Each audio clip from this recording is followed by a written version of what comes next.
Ibrani. Setelah pada zaman dahulu, Allah berulang kali dan dalam pelbagai cara berbicara kepada nenek moyang kita dengan perantaraan nabi-nabi. Maka pada zaman akhir ini, Ia telah berbicara kepada kita dengan perantaraan anaknya, yang telah Ia tetapkan sebagai yang berhak menerima segala yang ada. Oleh Dia, Allah telah menjadikan alam semesta.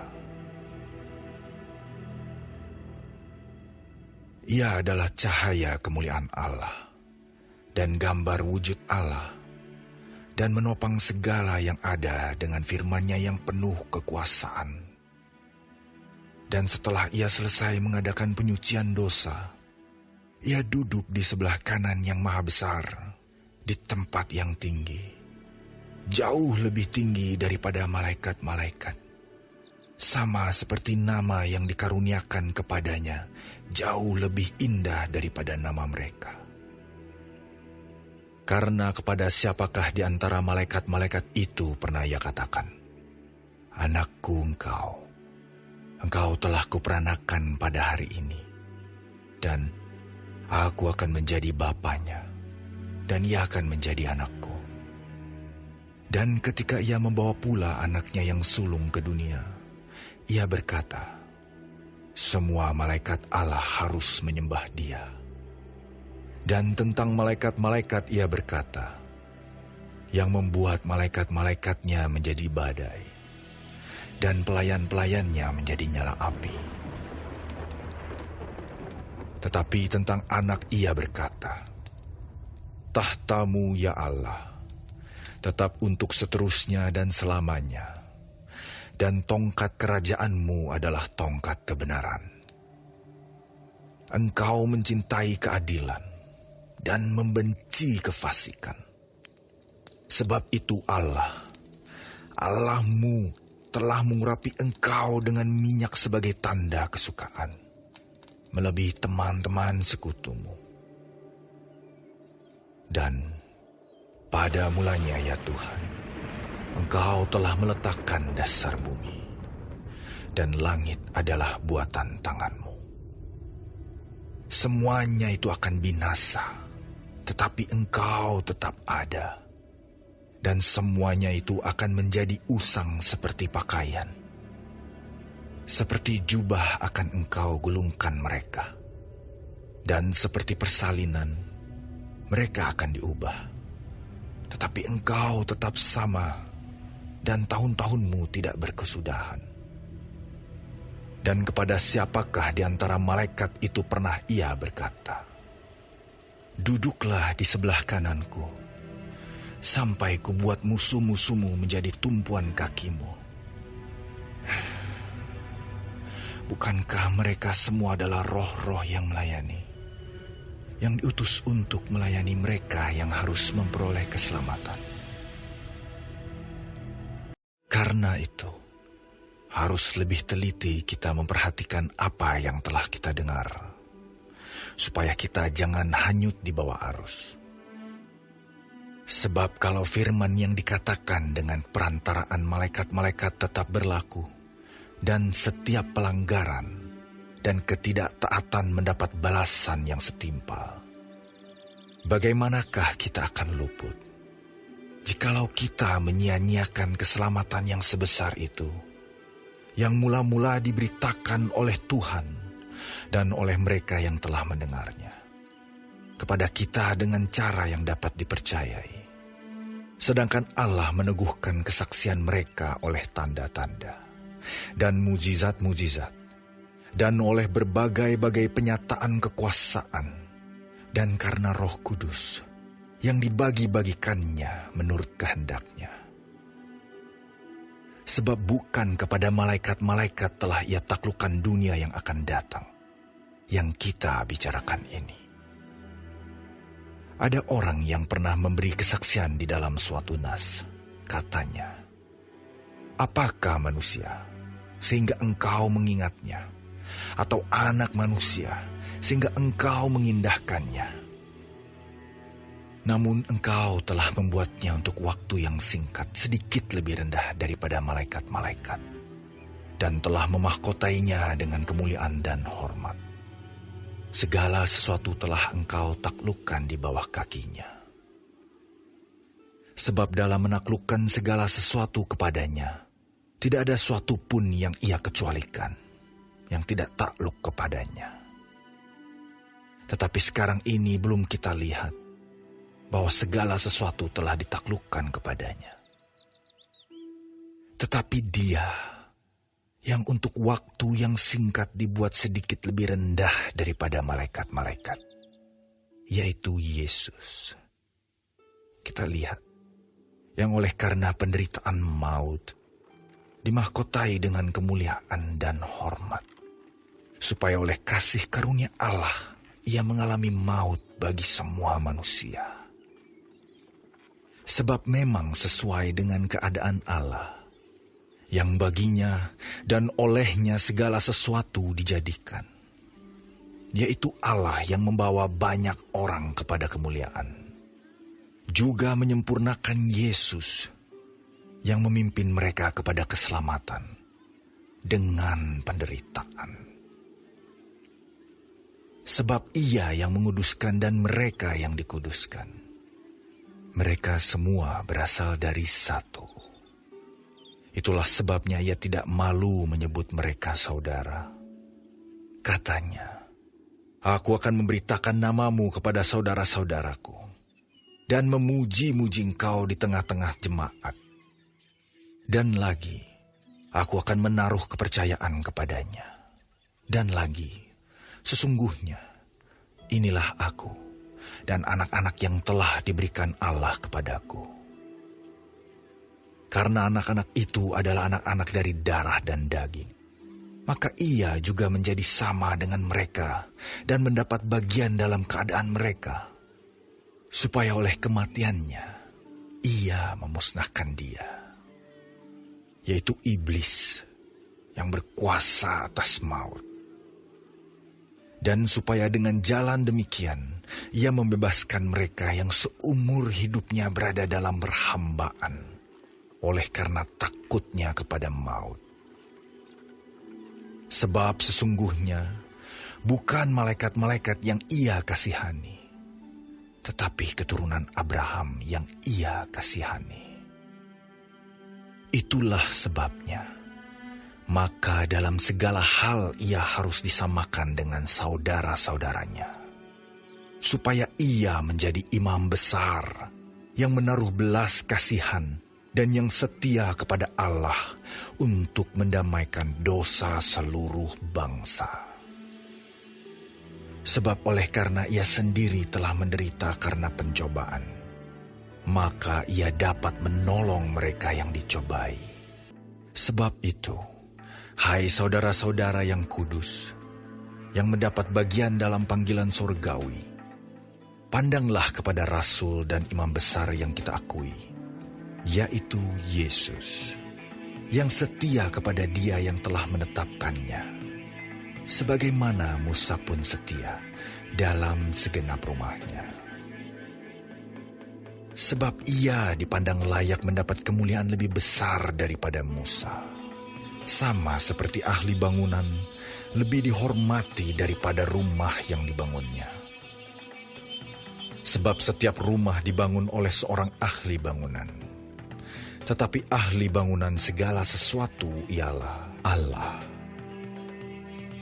Dan Musa memang setia dalam segenap rumah Allah, sebagai pelayan untuk memberi kesaksian tentang apa yang akan diberitakan kemudian. Tetapi Kristus setia sebagai anak yang mengepalai rumahnya. Dan rumahnya ialah kita. Jika kita sampai kepada akhirnya, teguh berpegang kepada kepercayaan dan pengharapan yang kita megahkan.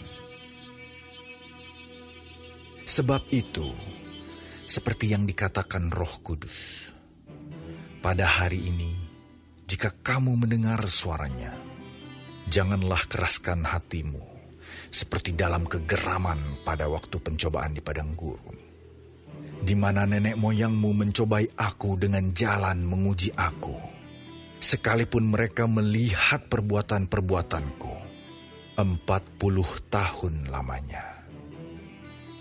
Itulah sebabnya aku murka kepada angkatan itu dan berkata, selalu mereka sesat hati dan mereka tidak mengenal jalanku.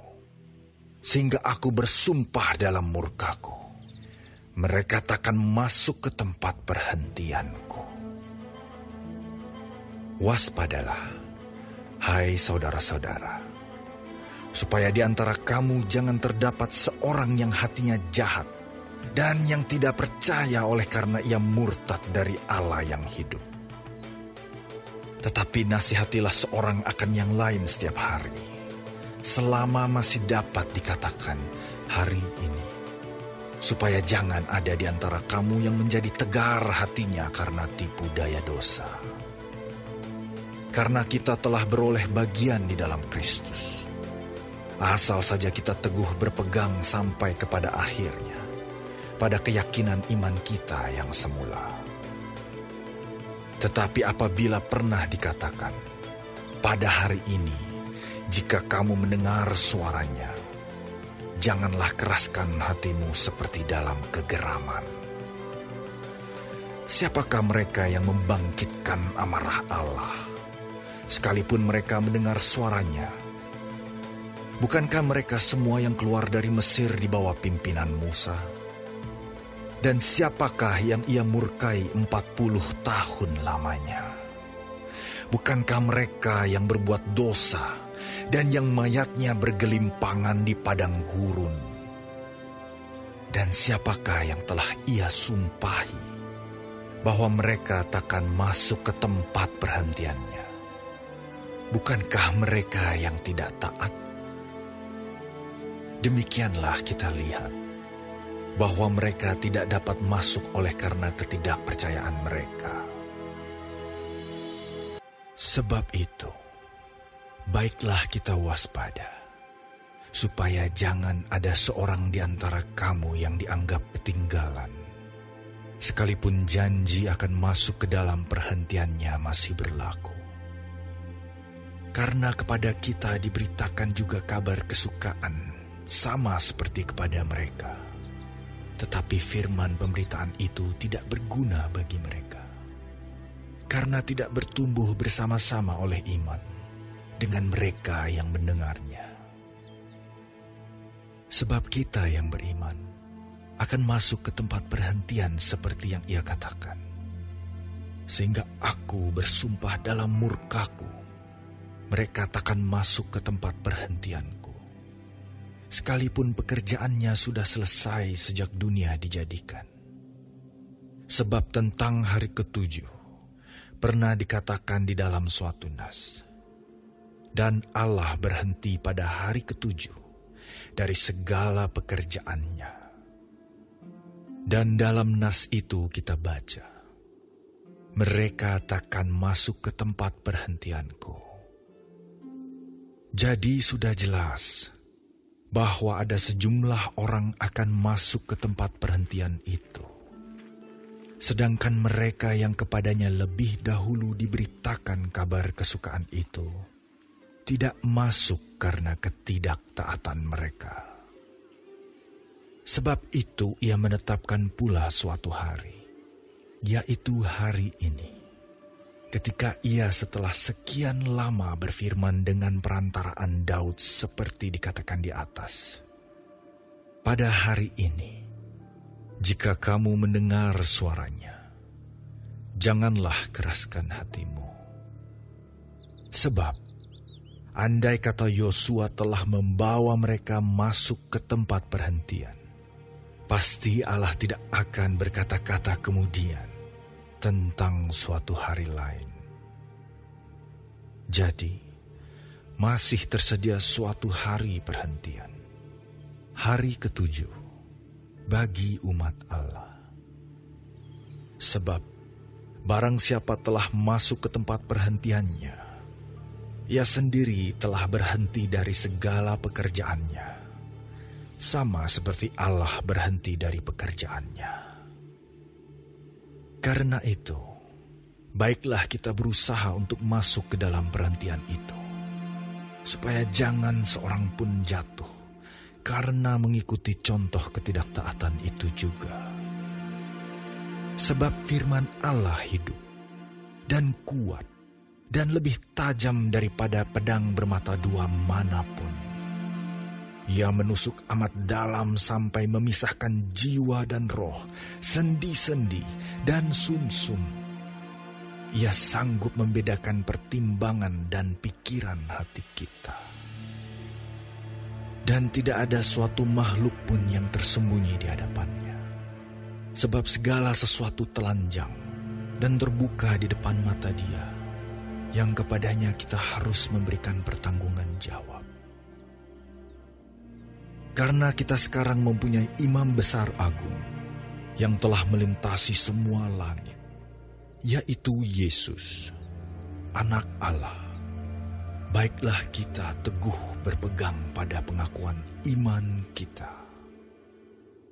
Sebab imam besar yang kita punya bukanlah imam besar yang tidak dapat turut merasakan kelemahan-kelemahan kita.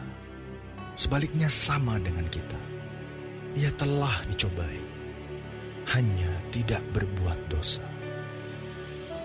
Sebab itu, marilah kita dengan penuh keberanian menghampiri tahta kasih karunia, supaya kita menerima rahmat dan menemukan kasih karunia untuk mendapat pertolongan kita pada waktunya. Sebab setiap imam besar yang dipilih dari antara manusia ditetapkan bagi manusia dalam hubungan mereka dengan Allah, supaya ia mempersembahkan persembahan dan korban karena dosa. Ia harus dapat mengerti orang-orang yang jahil dan orang-orang yang sesat, karena ia sendiri penuh dengan kelemahan, yang mengharuskannya untuk mempersembahkan korban karena dosa, bukan saja bagi umat, tetapi juga bagi dirinya sendiri. Dan tidak seorang pun yang mengambil kehormatan itu bagi dirinya sendiri, tetapi dipanggil untuk itu oleh Allah, seperti yang telah terjadi dengan Harun. Demikian pula, Kristus tidak memuliakan dirinya sendiri dengan menjadi imam besar, tetapi dimuliakan oleh Dia yang berfirman kepadanya, "Anakku engkau telah kuperanakan pada hari ini."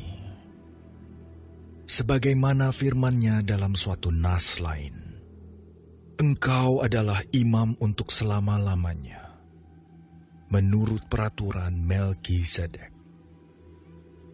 Dalam hidupnya sebagai manusia, ia telah mempersembahkan doa dan permohonan dengan ratap tangis dan keluhan kepada Dia yang sanggup menyelamatkannya dari maut, dan karena kesalehannya ia telah didengarkan. Dan sekalipun ia adalah anak, ia telah belajar menjadi taat dari apa yang telah dideritanya. Dan sesudah ia mencapai kesempurnaannya, ia menjadi pokok keselamatan yang abadi bagi semua orang yang taat kepadanya.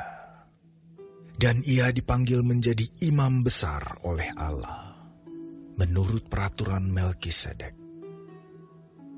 Tentang hal itu banyak yang harus kami katakan, tetapi yang sukar untuk dijelaskan karena kamu telah lamban dalam hal mendengarkan.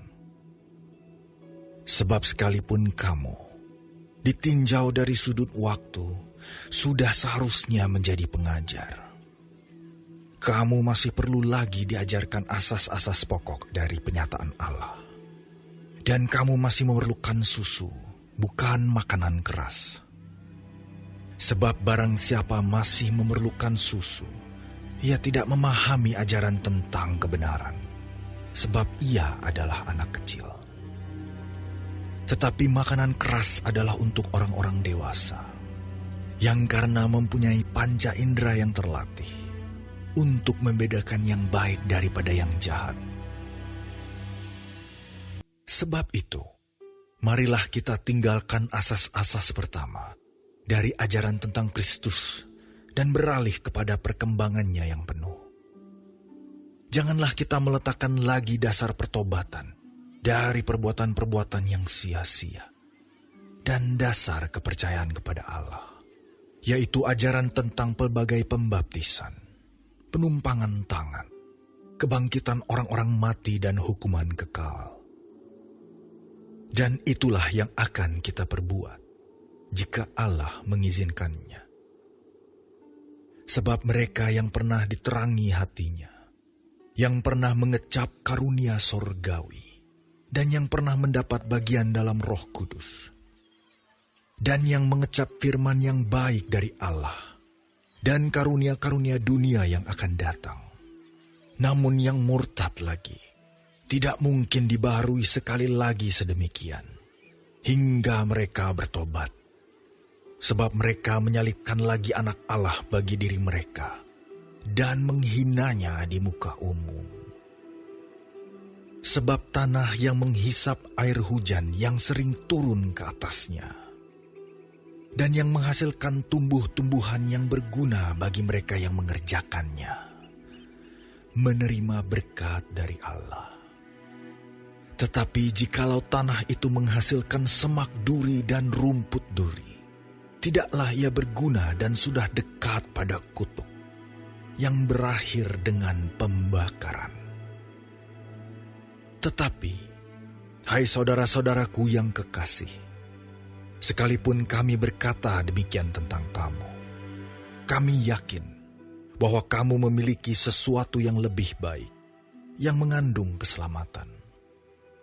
Sebab Allah bukan tidak adil, sehingga ia lupa akan pekerjaanmu dan kasihmu, yang kamu tunjukkan terhadap namanya oleh pelayanan kamu kepada orang-orang kudus, yang masih kamu lakukan sampai sekarang. Tetapi kami ingin supaya kamu masing-masing menunjukkan kesungguhan yang sama untuk menjadikan pengharapanmu suatu milik yang pasti sampai pada akhirnya, agar kamu jangan menjadi lamban, tetapi menjadi penurut-penurut mereka yang oleh iman dan kesabaran mendapat bagian dalam apa yang dijanjikan Allah. Sebab ketika Allah memberikan janjinya kepada Abraham, ia bersumpah demi dirinya sendiri, karena tidak ada orang yang lebih tinggi daripadanya. Katanya, sesungguhnya aku akan memberkati engkau berlimpah-limpah, dan akan membuat engkau sangat banyak. Abraham menanti dengan sabar, dan dengan demikian ia memperoleh apa yang dijanjikan kepadanya. Sebab manusia bersumpah demi orang yang lebih tinggi, dan sumpah itu menjadi suatu pengokohan baginya, yang mengakhiri segala bantahan.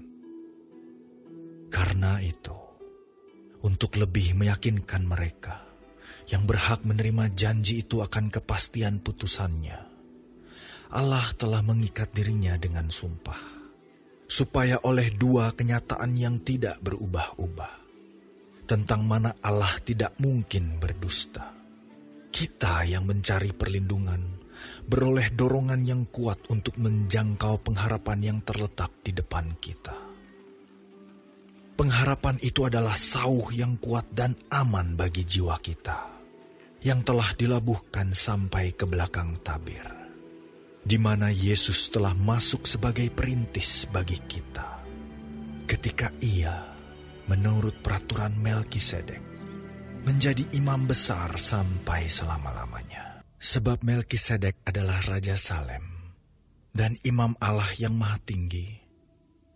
Ia pergi menyongsong Abraham ketika Abraham kembali dari mengalahkan raja-raja dan memberkati dia.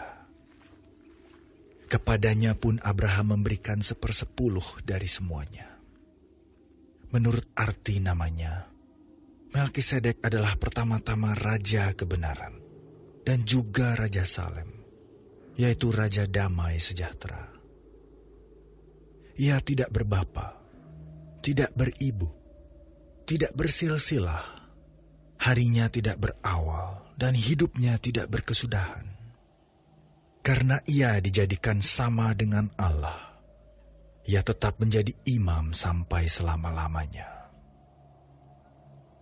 Camkanlah betapa besarnya orang itu, yang kepadanya Abraham, bapa leluhur kita, memberikan 1/10 dari segala rampasan yang paling baik, dan mereka dari anak-anak Lewi, yang menerima jabatan imam, mendapat tugas, menurut hukum Taurat, untuk memungut 10% dari umat Israel, yaitu dari saudara-saudara mereka. Sekalipun mereka ini juga adalah keturunan Abraham. Tetapi Melkisedek, yang bukan keturunan mereka, memungut 10% dari Abraham dan memberkati dia, walaupun ia adalah pemilik janji. Memang tidak dapat disangkal bahwa yang lebih rendah diberkati oleh yang lebih tinggi. Dan di sini, manusia-manusia fana menerima 10%, dan di sana ia, yang tentang dia diberi kesaksian bahwa ia hidup. Maka dapatlah dikatakan bahwa dengan perantaraan Abraham, dipungut juga 10% dari Lewi, yang berhak menerima 10%. Sebab ia masih berada dalam tubuh bapa leluhurnya, ketika Melkisedek menyongsong bapa leluhurnya itu. Karena itu, andai kata oleh imamat Lewi telah tercapai kesempurnaan, sebab karena imamat itu, umat Israel telah menerima Taurat. Apakah sebabnya masih perlu seorang lain ditetapkan menjadi imam besar menurut peraturan Melkisedek, dan yang tentang dia tidak dikatakan menurut peraturan Harun? Sebab, jikalau imamat berubah, dengan sendirinya akan berubah pula hukum Taurat itu. Sebab ia, yang dimaksudkan di sini, termasuk suku lain. Dari suku ini tidak ada seorang pun yang pernah melayani di mezbah. Sebab telah diketahui semua orang bahwa Tuhan kita berasal dari suku Yehuda. Dan mengenai suku itu, Musa tidak pernah mengatakan suatu apapun tentang imam-imam. Dan hal itu jauh lebih nyata lagi, jikalau ditetapkan seorang imam lain menurut cara Melkisedek, yang menjadi imam bukan berdasarkan peraturan-peraturan manusia, tetapi berdasarkan hidup yang tidak dapat binasa. Sebab tentang dia diberi kesaksian, engkau adalah imam untuk selama-lamanya, menurut peraturan Melkisedek. Memang suatu hukum yang dikeluarkan dahulu dibatalkan, kalau hukum itu tidak mempunyai kekuatan, dan karena itu tidak berguna. Sebab hukum Taurat sama sekali tidak membawa kesempurnaan, tetapi sekarang ditimbulkan pengharapan yang lebih baik, yang mendekatkan kita kepada Allah. Dan sama seperti hal ini tidak terjadi tanpa sumpah. Memang mereka telah menjadi imam tanpa sumpah. Tetapi ia dengan sumpah diucapkan oleh Dia yang berfirman kepadanya, Tuhan telah bersumpah, dan ia tidak akan menyesal. Engkau adalah imam untuk selama-lamanya. Demikian pula Yesus adalah jaminan dari suatu perjanjian yang lebih kuat. Dan dalam jumlah yang besar, mereka telah menjadi imam. Karena mereka dicegah oleh maut untuk tetap menjabat imam. Tetapi, karena ia tetap selama-lamanya, imamatnya tidak dapat beralih kepada orang lain. Karena itu, ia sanggup juga menyelamatkan dengan sempurna semua orang yang oleh Dia datang kepada Allah. Sebab ia hidup senantiasa untuk menjadi pengantara mereka. Sebab imam besar yang demikianlah yang kita perlukan, yaitu yang saleh, tanpa salah, tanpa noda, yang terpisah dari orang-orang berdosa, dan lebih tinggi daripada tingkat-tingkat sorga. Yang tidak seperti imam-imam besar lain, yang setiap hari harus mempersembahkan korban untuk dosanya sendiri, dan sesudah itu barulah untuk dosa umatnya. Sebab hal itu telah dilakukannya satu kali untuk selama-lamanya, ketika ia mempersembahkan dirinya sendiri sebagai korban. Sebab hukum Taurat menetapkan orang-orang yang diliputi kelemahan menjadi imam besar. Tetapi sumpah yang diucapkan kemudian daripada hukum Taurat menetapkan anak yang telah menjadi sempurna sampai selama-lamanya. Inti segala yang kita bicarakan itu ialah kita mempunyai imam besar yang demikian, yang duduk di sebelah kanan tahta yang maha besar di sorga, dan yang melayani ibadah di tempat kudus, yaitu di dalam kemah sejati yang didirikan oleh Tuhan dan bukan oleh manusia. Sebab setiap imam besar ditetapkan untuk mempersembahkan korban dan persembahan. Dan karena itu, Yesus perlu mempunyai sesuatu untuk dipersembahkan. Sekiranya ia di bumi ini, ia sama sekali tidak akan menjadi imam. Karena di sini telah ada orang-orang yang mempersembahkan persembahan menurut hukum Taurat. Pelayanan mereka adalah gambaran dan bayangan dari apa yang ada di sorga. Sama seperti yang diberitahukan kepada Musa ketika ia hendak mendirikan kemah. Ingatlah, demikian firman-Nya, bahwa engkau membuat semuanya itu menurut contoh yang telah ditunjukkan kepadamu di atas gunung itu.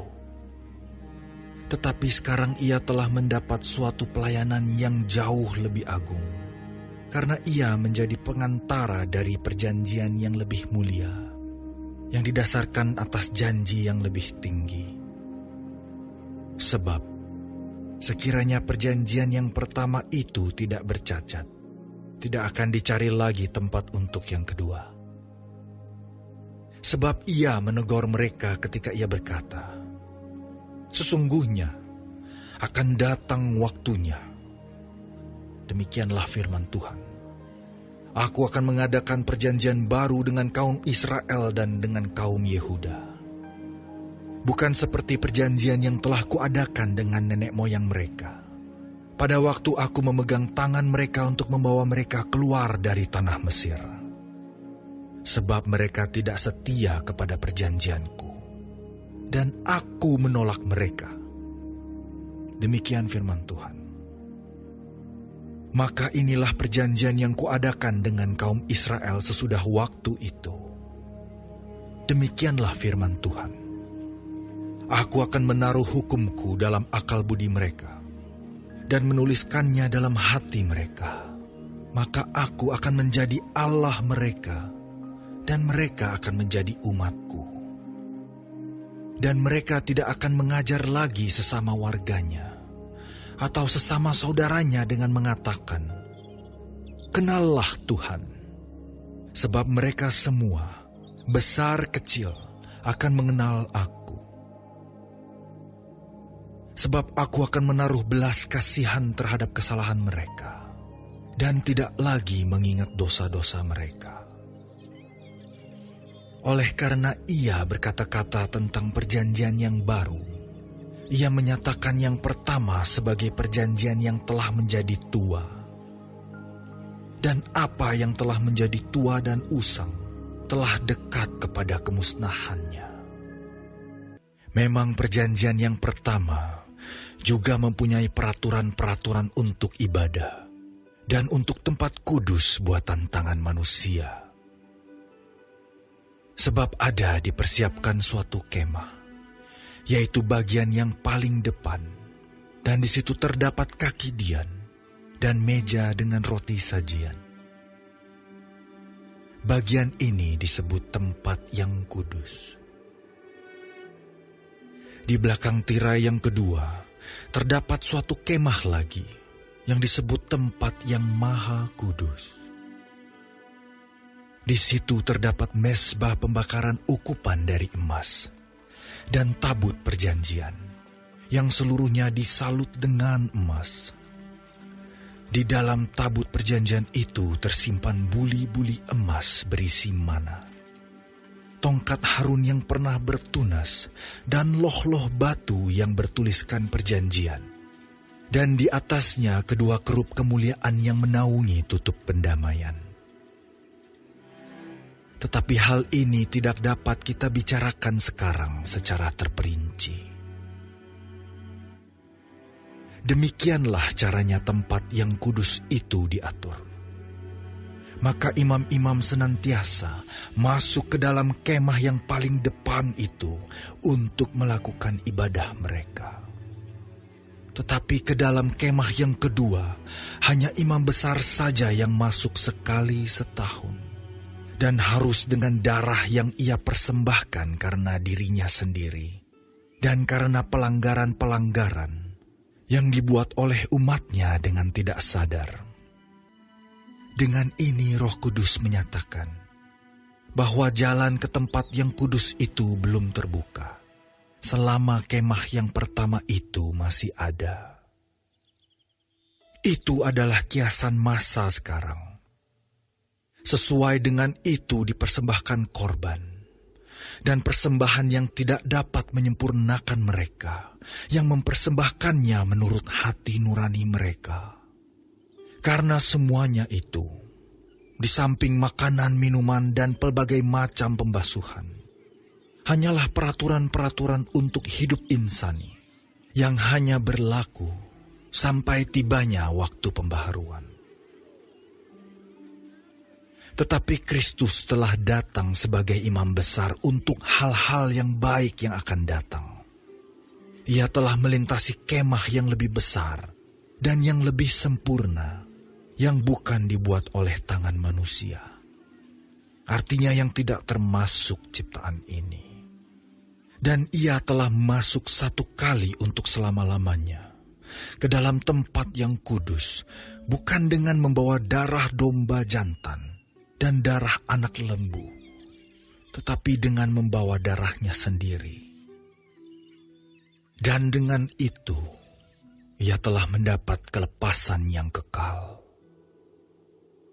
Sebab, jika darah domba jantan dan darah lembu jantan dan percikan abu lembu muda menguduskan mereka yang najis, sehingga mereka disucikan secara lahiriah, betapa lebihnya darah Kristus, yang oleh Roh yang kekal telah mempersembahkan dirinya sendiri kepada Allah sebagai persembahan yang tak bercacat, akan menyucikan hati nurani kita dari perbuatan-perbuatan yang sia-sia, supaya kita dapat beribadah kepada Allah yang hidup.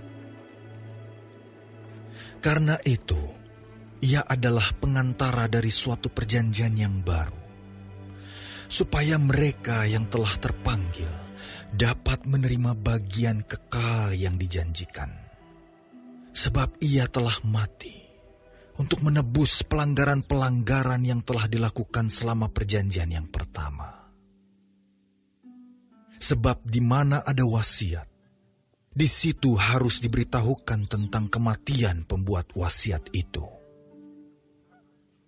Karena suatu wasiat barulah sah kalau pembuat wasiat itu telah mati, sebab ia tidak berlaku selama pembuat wasiat itu masih hidup. Itulah sebabnya, maka perjanjian yang pertama tidak disahkan tanpa darah.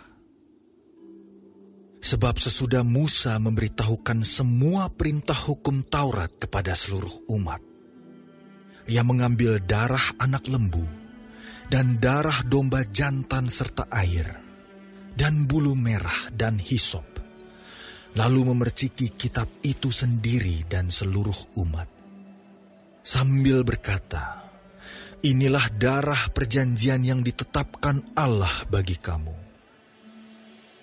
Dan juga kemah dan semua alat untuk ibadah dipercikinya secara demikian dengan darah.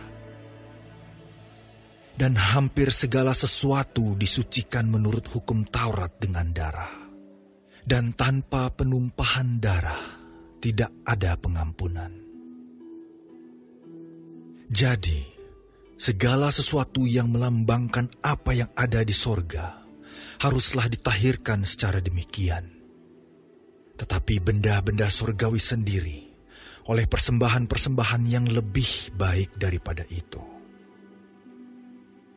Sebab Kristus bukan masuk ke dalam tempat kudus buatan tangan manusia, yang hanya merupakan gambaran saja dari yang sebenarnya, tetapi ke dalam sorga sendiri, untuk menghadap hadirat Allah, guna kepentingan kita. Dan ia bukan masuk untuk berulang-ulang mempersembahkan dirinya sendiri, sebagaimana imam besar setiap tahun masuk ke dalam tempat kudus dengan darah yang bukan darahnya sendiri. Sebab jika demikian, ia harus berulang-ulang menderita sejak dunia ini dijadikan. Tetapi sekarang ia hanya satu kali saja menyatakan dirinya pada zaman akhir untuk menghapuskan dosa oleh korbannya. Dan sama seperti manusia, ditetapkan untuk mati hanya satu kali saja, dan sesudah itu dihakimi. Demikian pula, Kristus hanya satu kali saja mengorbankan dirinya untuk menanggung dosa banyak orang. Sesudah itu ia akan menyatakan dirinya sekali lagi, tanpa menanggung dosa, untuk menganugerahkan keselamatan kepada mereka yang menantikan dia. Di dalam hukum Taurat hanya terdapat bayangan saja dari keselamatan yang akan datang, dan bukan hakikat dari keselamatan itu sendiri. Karena itu dengan korban yang sama, yang setiap tahun terus-menerus dipersembahkan, hukum Taurat tidak mungkin menyempurnakan mereka yang datang mengambil bagian di dalamnya.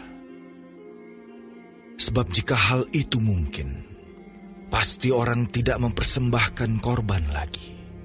Sebab mereka yang melakukan ibadah itu tidak sadar lagi akan dosa setelah disucikan sekali untuk selama-lamanya. Tetapi justru oleh korban-korban itu, setiap tahun orang diperingatkan akan adanya dosa.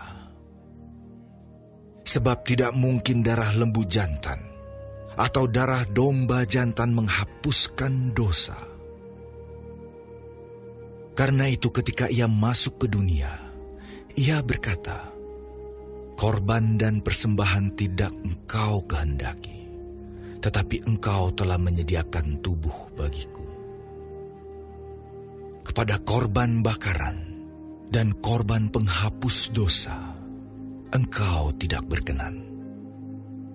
Lalu aku berkata, "Sungguh, aku datang. Dalam gulungan kitab ada tertulis tentang aku, untuk melakukan kehendak-Mu, ya Allahku." Di atas ia berkata, "Korban dan persembahan, korban bakaran dan korban penghapus dosa, tidak engkau kehendaki. Dan engkau tidak berkenan kepadanya, meskipun dipersembahkan menurut hukum Taurat." Dan kemudian katanya, "Sungguh, aku datang untuk melakukan kehendak-Mu." Yang pertama ia hapuskan, supaya menegakkan yang kedua. Dan karena kehendak-Nya inilah, kita telah dikuduskan satu kali untuk selama-lamanya oleh persembahan tubuh Yesus Kristus.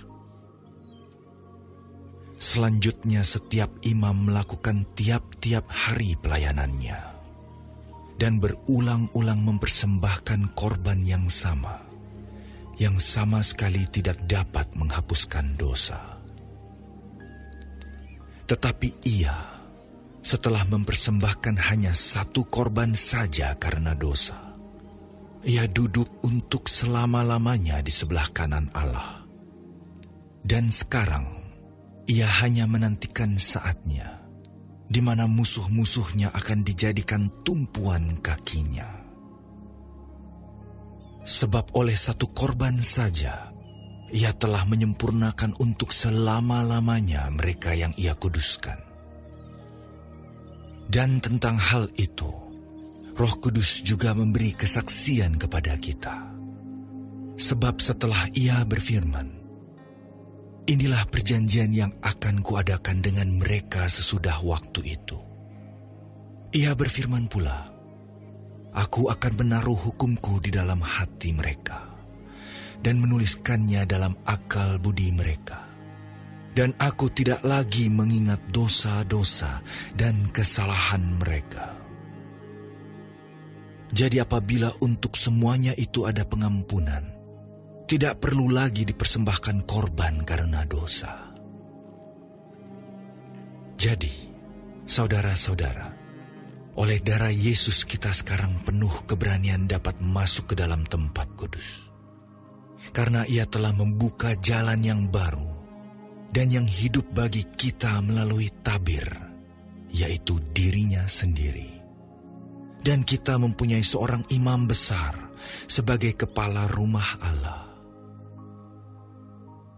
Karena itu marilah kita menghadap Allah dengan hati yang tulus ikhlas dan keyakinan iman yang teguh, oleh karena hati kita telah dibersihkan dari hati nurani yang jahat, dan tubuh kita telah dibasuh dengan air yang murni.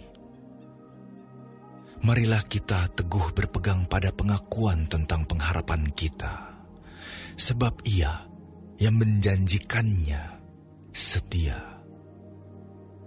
Dan marilah kita saling memperhatikan, supaya kita saling mendorong dalam kasih dan dalam pekerjaan baik. Janganlah kita menjauhkan diri dari pertemuan-pertemuan ibadah kita, seperti dibiasakan oleh beberapa orang. Tetapi marilah kita saling menasihati, dan semakin giat melakukannya menjelang hari Tuhan yang mendekat. Sebab jika kita sengaja berbuat dosa, sesudah memperoleh pengetahuan tentang kebenaran, maka tidak ada lagi korban untuk menghapus dosa itu.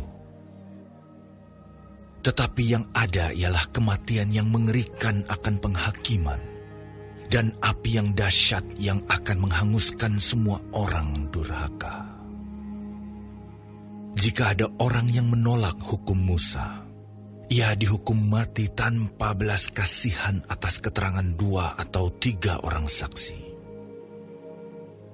Betapa lebih beratnya hukuman yang harus dijatuhkan atas dia yang menginjak-ninjak anak Allah, yang menganggap najis darah perjanjian yang menguduskannya, dan yang menghina roh kasih karunia. Sebab kita mengenal Dia yang berkata, "Pembalasan adalah hakku, akulah yang akan menuntut pembalasan." Dan lagi, Tuhan akan menghakimi umat-Nya. Ngeri benar kalau jatuh ke dalam tangan Allah yang hidup. Ingatlah akan masa yang lalu. Sesudah kamu menerima terang, kamu banyak menderita oleh karena kamu bertahan dalam perjuangan yang berat. Baik waktu kamu dijadikan tontonan oleh cercaan dan penderitaan, maupun waktu kamu mengambil bagian dalam penderitaan mereka yang diperlakukan sedemikian. Memang, kamu telah turut mengambil bagian dalam penderitaan orang-orang hukuman. Dan ketika harta kamu dirampas, kamu menerima hal itu dengan sukacita. Sebab kamu tahu bahwa kamu memiliki harta yang lebih baik dan yang lebih menetap sifatnya. Sebab itu janganlah kamu melepaskan kepercayaanmu, karena besar upah yang menantinya. Sebab kamu memerlukan ketekunan, supaya sesudah kamu melakukan kehendak Allah, kamu memperoleh apa yang dijanjikan itu. Sebab sedikit, bahkan sangat sedikit waktu lagi, dan Ia akan datang, sudah akan ada, tanpa menangguhkan kedatangannya.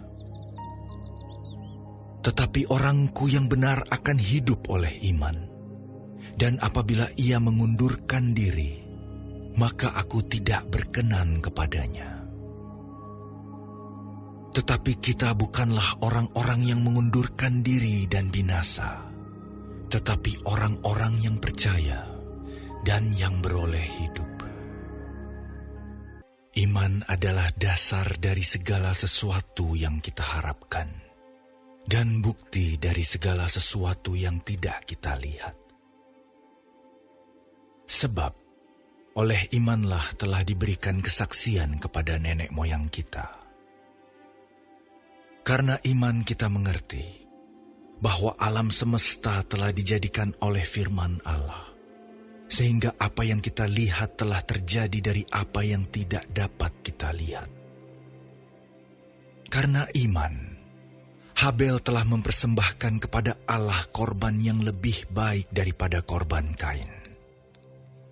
Dengan jalan itu ia memperoleh kesaksian kepadanya bahwa ia benar, karena Allah berkenan akan persembahannya itu.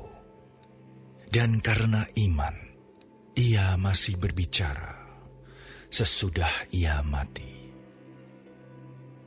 Karena iman, Henokh terangkat, supaya ia tidak mengalami kematian, dan ia tidak ditemukan, karena Allah telah mengangkatnya.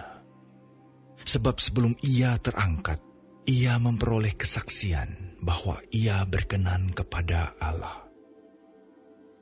Tetapi tanpa iman, tidak mungkin orang berkenan kepada Allah. Sebab barang siapa berpaling kepada Allah, ia harus percaya bahwa Allah ada, dan bahwa Allah memberi upah kepada orang yang sungguh-sungguh mencari Dia.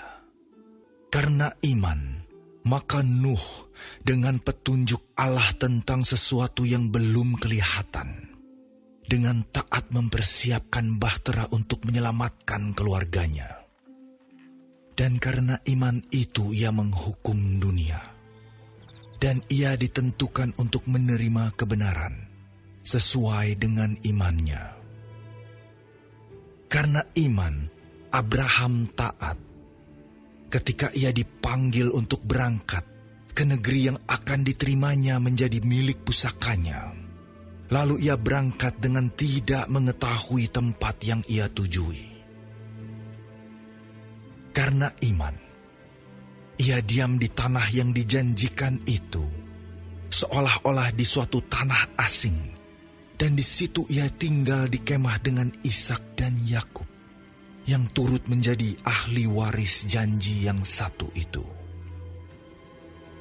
Sebab ia menanti-nantikan kota yang mempunyai dasar, yang direncanakan dan dibangun oleh Allah. Karena iman, ia juga dan Sarah beroleh kekuatan untuk menurunkan anak cucu, walaupun usianya sudah lewat, karena ia menganggap Dia yang memberikan janji itu setia. Itulah sebabnya, maka dari satu orang, malahan orang yang telah mati pucuk, terpancar keturunan besar, seperti bintang di langit, dan seperti pasir di tepi laut, yang tidak terhitung banyaknya.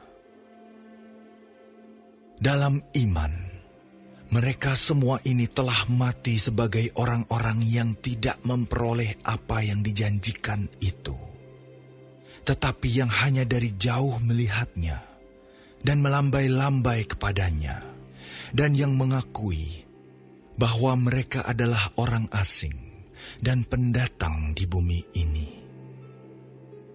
Sebab mereka yang berkata demikian menyatakan bahwa mereka dengan rindu mencari suatu tanah air. Dan kalau sekiranya dalam hal itu mereka ingat akan tanah asal yang telah mereka tinggalkan, maka mereka cukup mempunyai kesempatan untuk pulang ke situ. Tetapi sekarang mereka merindukan tanah air yang lebih baik, yaitu satu tanah air sorgawi. Sebab itu Allah tidak malu disebut Allah mereka, karena Ia telah mempersiapkan sebuah kota bagi mereka. Karena iman, maka Abraham, tatkala ia dicobai, mempersembahkan Ishak. Ia yang telah menerima janji itu, rela mempersembahkan anaknya yang tunggal. Walaupun kepadanya telah dikatakan, keturunan yang berasal dari Ishaklah yang akan disebut keturunanmu. Karena ia berpikir bahwa Allah berkuasa membangkitkan orang-orang sekalipun dari antara orang mati. Dan dari sana ia seakan-akan telah menerimanya kembali. Karena iman maka Ishak, sambil memandang jauh ke depan, memberikan berkatnya kepada Yakub dan Esau. Karena iman, maka Yakub, ketika hampir waktunya akan mati, memberkati kedua anak Yusuf, lalu menyembah sambil bersandar pada kepala tongkatnya.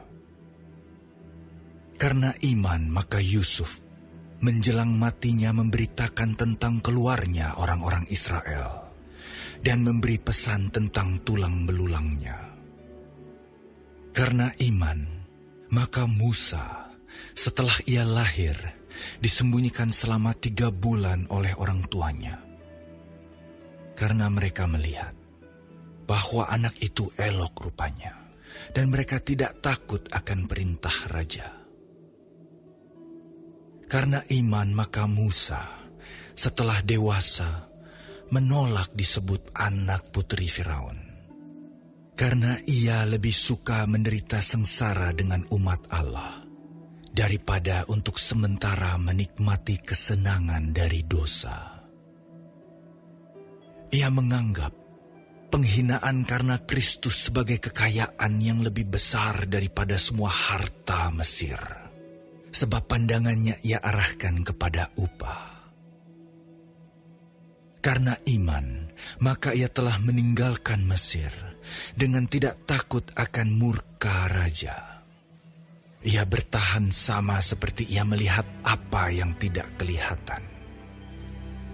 Karena iman, maka ia mengadakan Paskah dan pemercikan darah, supaya pembinasa anak-anak sulung jangan menyentuh mereka. Karena iman, maka mereka telah melintasi Laut Merah sama seperti melintasi tanah kering. Sedangkan orang-orang Mesir tenggelam ketika mereka mencobanya juga. Karena iman, maka runtuhlah tembok-tembok Yeriko, setelah kota itu dikelilingi 7 hari lamanya. Karena iman, maka Rahab, perempuan sundal itu, tidak turut binasa bersama-sama dengan orang-orang durhaka, karena ia telah menyambut pengintai-pengintai itu dengan baik. Dan apakah lagi yang harus aku sebut? Sebab aku akan kekurangan waktu apabila aku hendak menceritakan tentang Gideon, Barak, Simson, Yefta, Daud dan Samuel dan para nabi, yang karena iman telah menaklukkan kerajaan-kerajaan, mengamalkan kebenaran, memperoleh apa yang dijanjikan, menutup mulut singa-singa, memadamkan api yang dahsyat. Mereka telah luput dari mata pedang, telah beroleh kekuatan dalam kelemahan, telah menjadi kuat dalam peperangan, dan telah memukul mundur pasukan-pasukan tentara asing. Ibu-ibu telah menerima kembali orang-orangnya yang telah mati, sebab dibangkitkan. Tetapi orang-orang lain membiarkan dirinya disiksa dan tidak mau menerima pembebasan, supaya mereka beroleh kebangkitan yang lebih baik.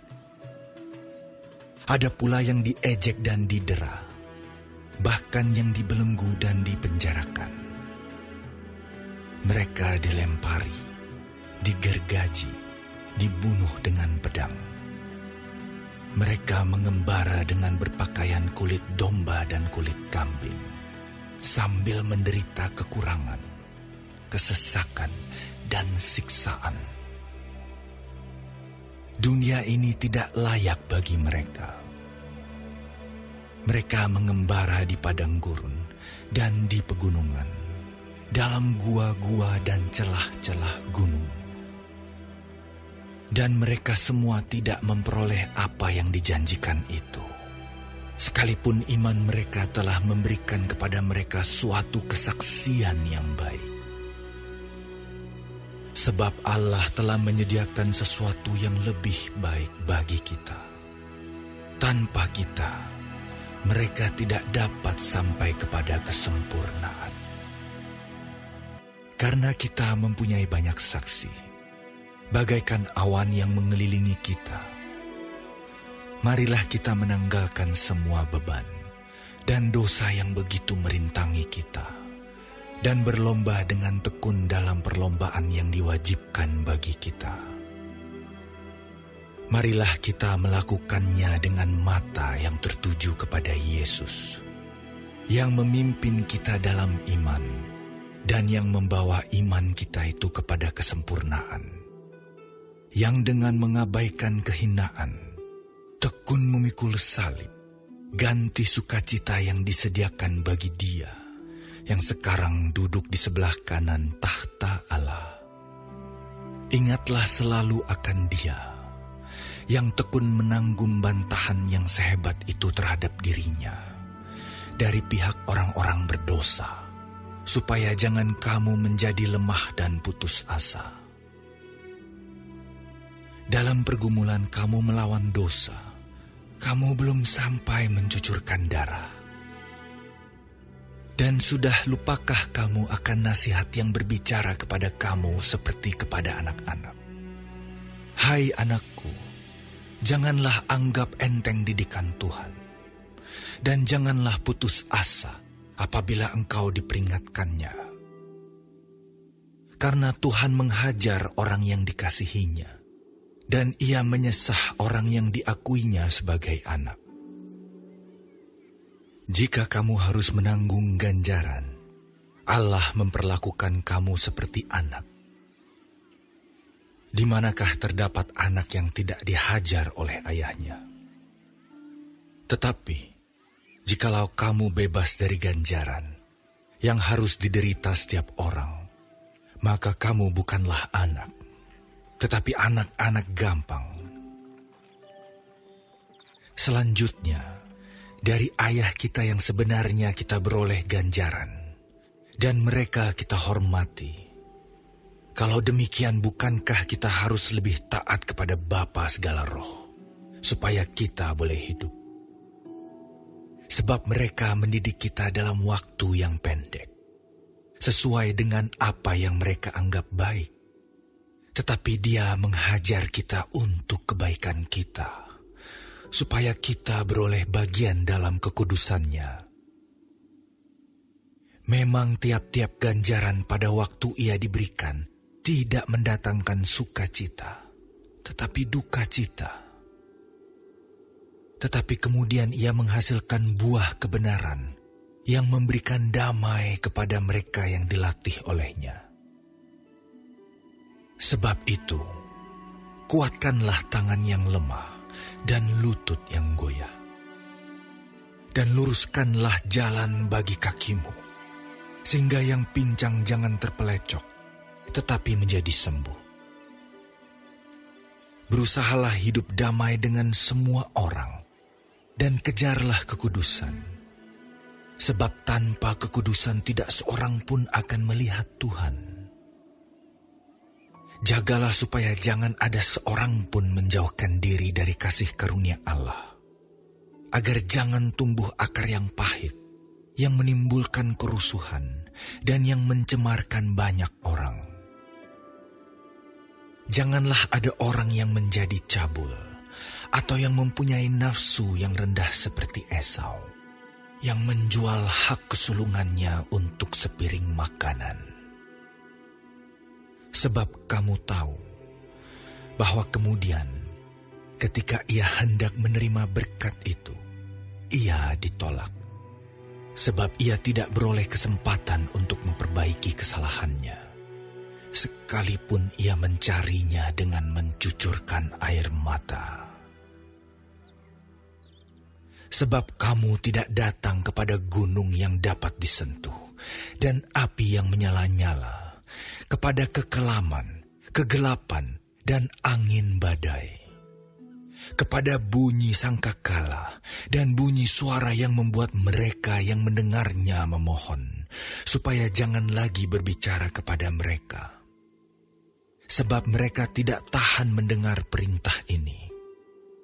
Bahkan jika binatang pun yang menyentuh gunung, ia harus dilempari dengan batu. Dan sangat mengerikan pemandangan itu, sehingga Musa berkata, "Aku sangat ketakutan dan sangat gemetar." Tetapi kamu sudah datang ke Bukit Sion, ke kota Allah yang hidup, Yerusalem surgawi, dan kepada beribu-ribu malaikat, suatu kumpulan yang meriah, dan kepada jemaat anak-anak sulung yang namanya terdaftar di sorga, dan kepada Allah yang menghakimi semua orang, dan kepada roh-roh orang-orang benar yang telah menjadi sempurna, dan kepada Yesus, pengantara perjanjian baru, dan kepada darah pemercikan, yang berbicara lebih kuat daripada darah Habel. Jagalah supaya kamu jangan menolak Dia yang berfirman, sebab jikalau mereka yang menolak Dia yang menyampaikan firman Allah di bumi tidak luput, apalagi kita, jika kita berpaling dari Dia yang berbicara dari surga. Waktu itu suaranya menggoncangkan bumi, tetapi sekarang Ia memberikan janji. Satu kali lagi aku akan menggoncangkan bukan hanya bumi saja, melainkan langit juga. Ungkapan satu kali lagi menunjukkan kepada perubahan pada apa yang dapat digoncangkan. Karena Ia dijadikan supaya tinggal tetap apa yang tidak tergoncangkan. Jadi, karena kita menerima kerajaan yang tidak tergoncangkan, marilah kita mengucap syukur dan beribadah kepada Allah menurut cara yang berkenan kepadanya, dengan hormat dan takut. Sebab Allah kita adalah api yang menghanguskan. Peliharalah kasih persaudaraan. Jangan kamu lupa memberi tumpangan kepada orang. Sebab dengan berbuat demikian, beberapa orang dengan tidak diketahuinya telah menjamu malaikat-malaikat. Ingatlah akan orang-orang hukuman, karena kamu sendiri juga adalah orang-orang hukuman. Dan ingatlah akan orang-orang yang diperlakukan sewenang-wenang, karena kamu sendiri juga masih hidup di dunia ini.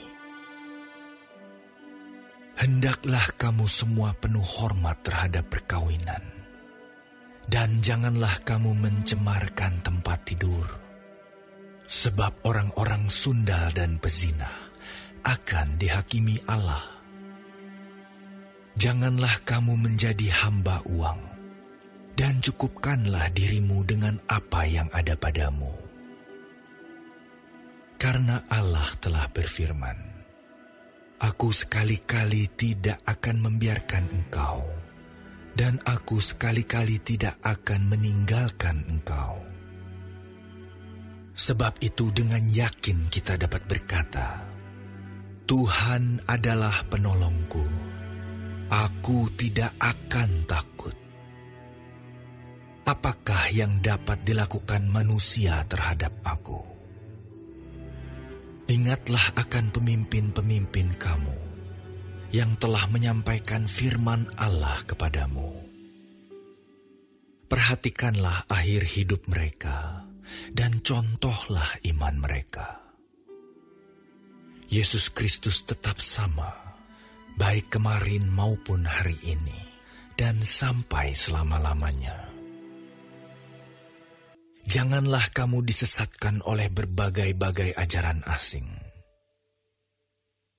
Sebab yang baik ialah bahwa hati kamu diperkuat dengan kasih karunia, dan bukan dengan pelbagai makanan yang tidak memberi faedah kepada mereka yang menuruti aturan-aturan makanan macam itu.